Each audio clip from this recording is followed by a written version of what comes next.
ایمان کسے کہتے ہیں؟ اگر دو جملوں میں بیان کیا جائے تو میں اتنا کہہ سکتا ہوں، اللہ کے رسول صلی اللہ علیہ وآلہ وسلم اللہ کی طرف سے جو کچھ لے کر کے آئے اس کو دل سے ماننا اور زبان سے اس کا اعلان کرنا، اس کا نام ایمان ہے۔ دل سے ماننا اور زبان سے اعلان کرنا، اقرار کرنا، اس کا نام ایمان ہے۔ حضور جو کچھ لے کر کے آئے، اپنی عقل کا گھوڑا نہیں دوڑانا، حضور جو کچھ لے کر آئے ہمیں ماننا ہے۔ اور یاد رکھنا ایمان کی طاقت کیا ہے، ایمان کی قوت کیا ہے۔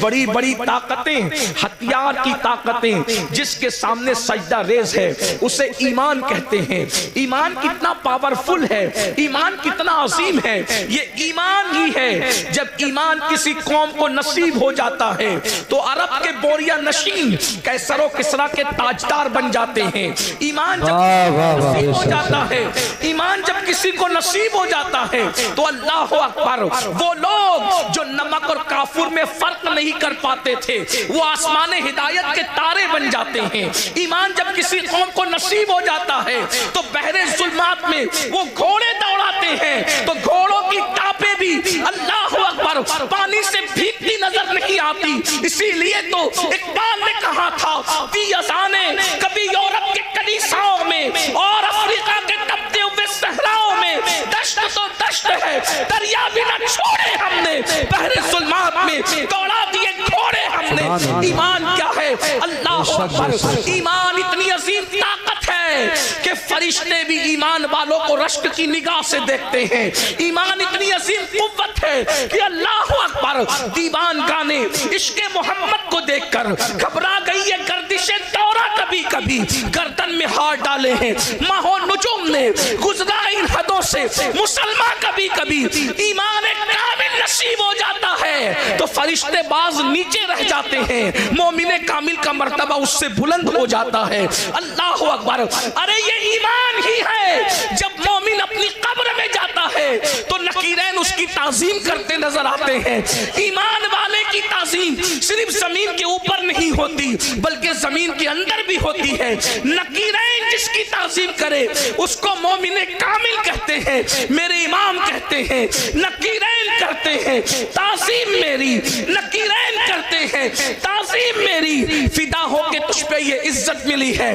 یاد رکھنا ایمان وہ قوت ہے، ایمان والوں سے کبھی کوئی جیت نہیں سکا، ایمان والے کبھی ہارے نہیں۔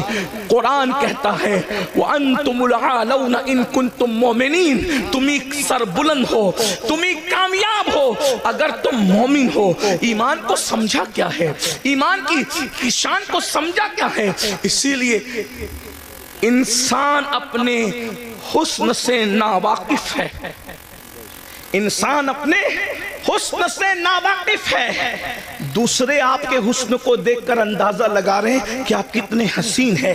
حضرت بیدم شاہ وارسی نے کہا تھا اپنی ہستی کا گر حسن نمایاں ہو جائے، آدمی اپنے انوار پہ شیدا ہو جائے۔ ہمارا ایمان کا جو حسن ہے دوسرے سمجھ رہے، منکرین اسلام سمجھ رہے کہ ایمان کی طاقت کیا ہے، اسی لیے وہ ہم سے ہماری روزی نہیں چھیننا چاہتے۔ منکرین اسلام ہم سے ہمارے گھر نہیں چھیننا چاہتے، منکرین اسلام ہماری نسلوں سے ایجوکیشن کی ڈگریاں نہیں چھیننا چاہتے۔ منکرین اسلام اگر ہم سے کچھ چھیننا چاہتے ہیں ہمارا ایمان چھیننا چاہتے ہیں، ہمارا عقیدہ چھیننا چاہتے ہیں۔ ایمان کتنی قیمتی شے ہے، آپ کو بتاؤں 1000 منکرین اسلام آئے تھے اور 313 ایمان والے آئے تھے۔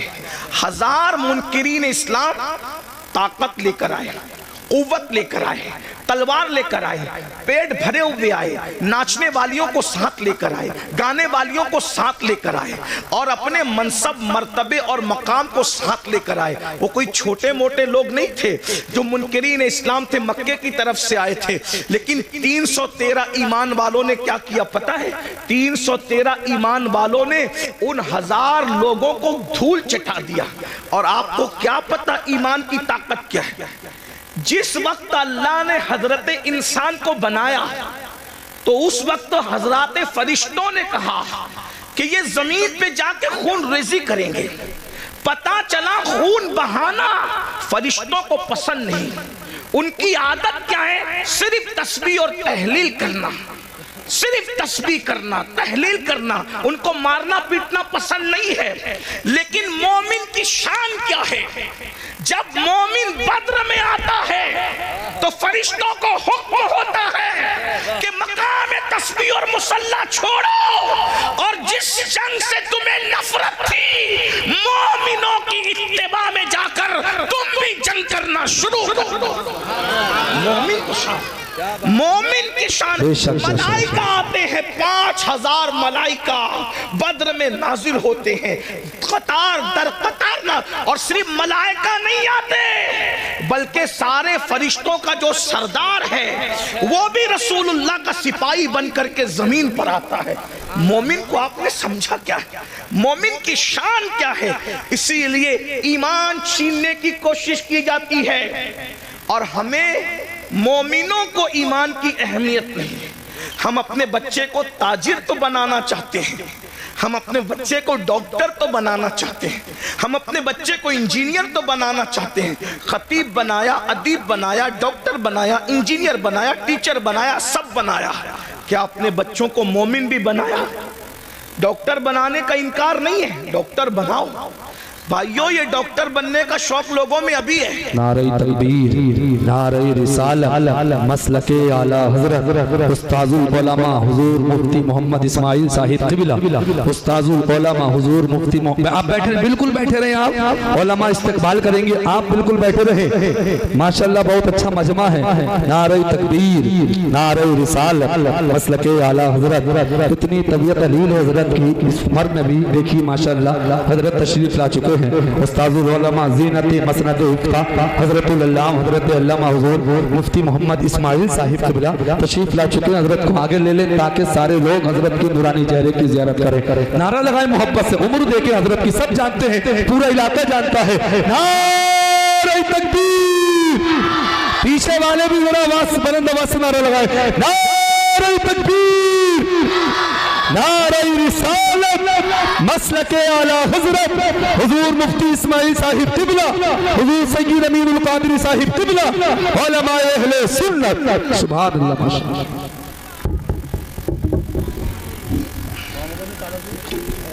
درود شریف پڑھنے. اللہم صلی وسلم وزید وبارک علی سیدنا مولانا محمد وآلہ وصحبہ.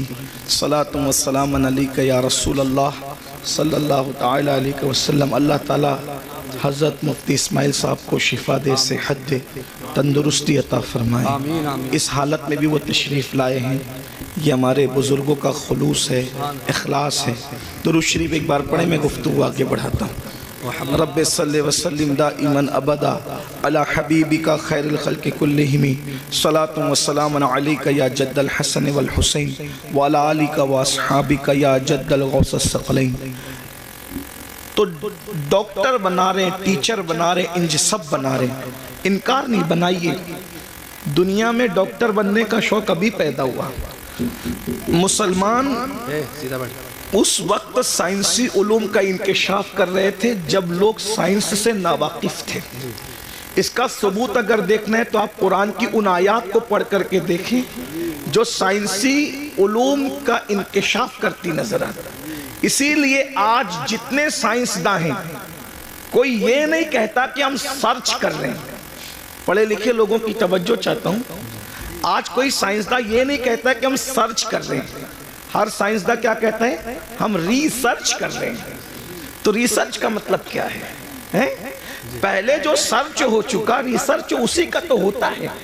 اس کا مطلب سائنس آج بھی یہ ماننے کو تیار ہے کہ پہلے کسی نے سرچ کیا تھا اسی کی ریسرچ ہم کر رہے ہیں. توجہ فرمائیں. تو یہ سرچ کس نے کیا؟ یہ سرچ کس نے کیا؟ آپ قرآن اٹھا کر دیکھیں نا. تو پتہ چلے گا ماں کے پیٹ میں بچہ کب کس وقت کس شکل کا ہوتا ہے۔ ہر مذہب خاموش ہے، اگر کوئی جواب دے رہا ہے وہ اسلام ہے اور صرف اسلام ہے۔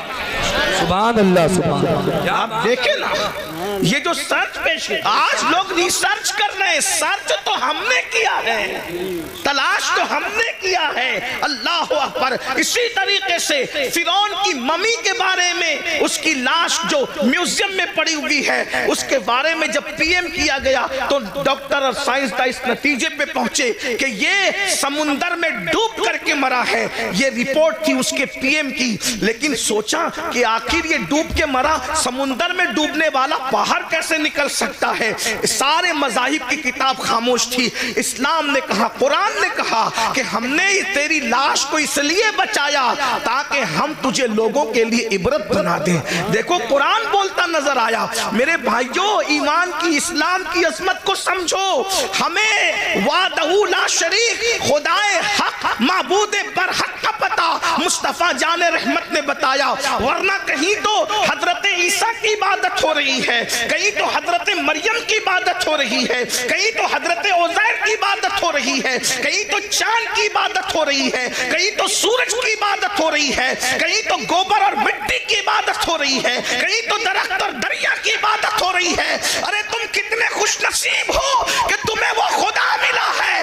وہ اور لوگ ہیں دنیا کے اندر جو خدا کو بنا کر پوجتے ہیں۔ لوگوں کا خدا وہ ہے جو لوگ بناتے ہیں، مسلمانوں کا خدا وہ ہے جس نے کن کہہ کر کائنات کو زندہ باد زندہ باد، نعرہ تکبیر، نعرہ رسالت۔ لوگوں کا خدا وہ ہے جس کی تصویر بنتی ہے، مسلمانوں کا خدا وہ ہے جو تصور میں بھی نہیں آتا۔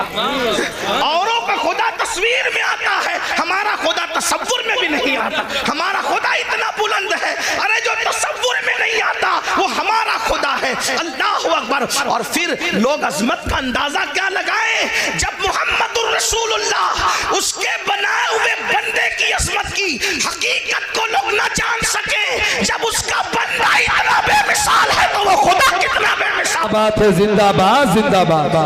ایمان کی اہمیت کو سمجھو، کون سا مذہب ہمیں نصیب ہوا ہے۔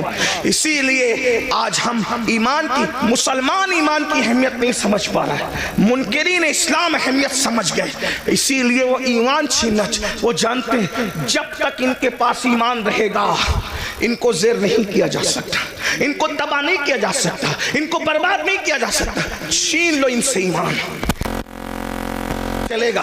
ان کے پاس ٹوپیاں رہے چلے گا، ان کے پاس مدرسے رہے چلے گا، ان کے پاس اسکول رہے چلے گا، ان کے پاس جو ہے وہ سرٹیفکیٹ رہے چلے گا، ان کے پاس ایمان نہیں رہنا چاہیے۔ اسی لیے ایمان چھیننے کے لیے منصوبے بن رہے ہیں، الگ الگ منصوبے، داخلی منصوبے، خارجی منصوبے، بہت خطرناک چیلنجز کا ہمیں سامنا ہے۔ اور آپ آج ہمیں بچہ ڈاکٹر بنے، انجینئر بنے، تاجر بنے، اس کا مستقبل سدھر جائے، سب کو فکر ہے۔ اگر فکر نہیں ہے، ایمان کی فکر نہیں ہے۔ نبیوں کی فکر کیا تھی؟ اچھا کچھ تو اتنے دیر ہوشیار ہے، کہتے ہیں مولانا ہمارے بچے تھوڑی بگڑیں گے۔ اور تو کون سا دین پر ہے جو تیرے بچے دین پر قائم رہیں گے؟ کس بگڑنے کی، سدھرنے کی بات کرتے ہو؟ جس قوم کو کلمہ پڑھنا نہیں آتا۔ ہمارے بزرگوں نے کہا کہ نکاح کی محفل میں جاؤ تو کلمہ پڑھاؤ تو نہیں پڑھ پاتے، تو جو شادی کی خوشی کے موقع پر قاضی کے پڑھانے پہ کلمہ نہیں پڑھ پاتے، وہ موت کے اضطراب میں کیا کلمہ پڑھ پائیں گے؟ بتائیں نا، آپ کس ایمان کی بات کرتے ہیں؟ آپ کس ایمان اور عقیدے کی بات کرتے ہیں؟ بھائیوں میری قوم کو کلمہ نہیں آتا ہے۔ قرآن کی کتنی آیتیں حفظ ہے، ذرا اپنے آپ میں ڈوب کر سوچ۔ میں کوئی ڈانٹ پیٹنے نہیں آیا، آپ کو کوسنے نہیں آیا، لیکن یہ محفلیں احتساب کی محفلیں، یہ محفلیں جنت بانٹنے کی محفلیں نہیں ہیں۔ میں اس کا قائل نہیں ہوں، اس لیے کہ ہم لوگ فکر رضا کے وارث، فکر رضا ہماری محافظ، ہم وہ لوگ نہیں ہیں کہ کہا اس کو دیکھو اس کو دیکھو جنت ملے گی۔ میں اس کا سخت مخالف ہوں۔ جو قوم غسل جنابت سے نہ واقف ہو، تم اس کو کیا جنت بانٹ رہے ہو؟ بیوقوف بناتے ہو۔ اللہ کو ہمیں منہ نہیں دکھانا ہے، خدا کو کیا منہ دکھاؤ گے؟ بتاؤ تو صحیح، جب وہ سن لیں گے کہ مفتی اسماعیل صاحب کے چہرے کو دیکھ کے جنت ملتی ہے، امین القادری کے چہرے کو دیکھ کے جنت ملتی ہے، مفتی جلیل صاحب کے چہرے کو دیکھ کے جنت ملتی ہے، بیوقوف ہے پھر وہ فجر میں اٹھیں گے؟